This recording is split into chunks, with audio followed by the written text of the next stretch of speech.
It's time to kick ass once again in Kick Ass 2.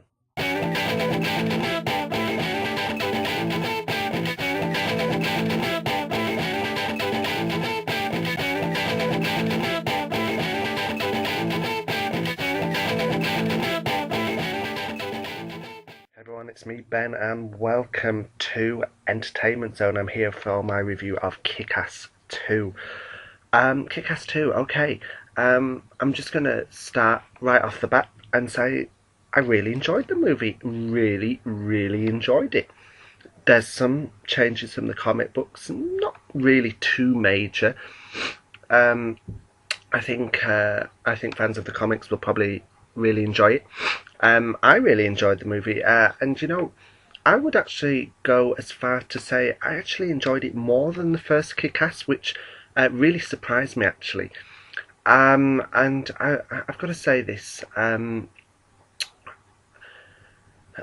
movie doesn't have as much shock factor as the first one because we kind of know to expect to be shocked. You know what I mean? But there are still shocking moments in it. I'm not going to really go into spoilers in this review because I think you just really need to see it for what it is. I'm going to just say the word sick stick. If you don't know what that means, believe me, you will once you've seen the movie. That was quite shocking in itself.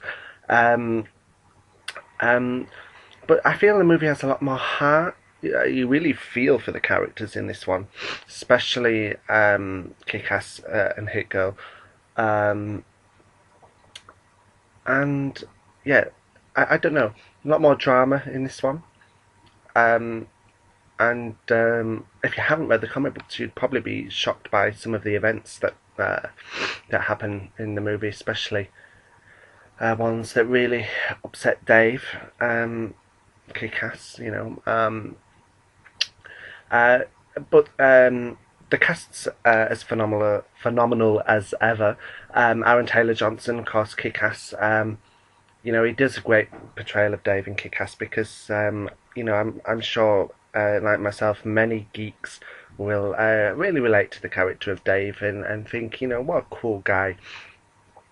And then, of course, there's Chloe Grace Moretz as Hit Girl. A little older in this film. And she's dealing with puberty in this one,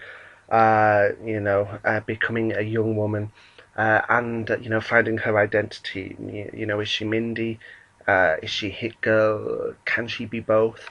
It's kind of cool. Um, then there is Christopher Mintz-Plasse, who in the first movie was Red Mist.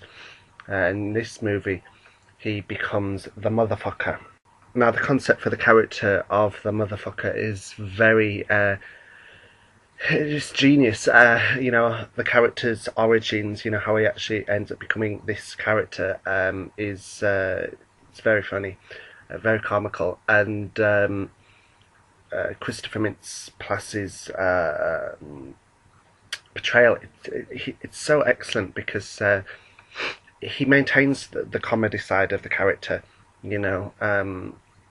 He's he's still bumbling, and he thinks he's so much better than he is, but at the same time he brings a real dark side to it. And I really enjoyed his performance in this movie. You've also got Jim Carrey as Colonel Stars and Stripes.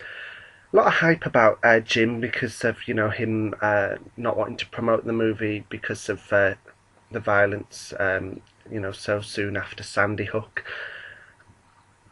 I've got to say, Jim's performance is excellent, and it's probably not what you would expect from Jim Carrey. Really isn't.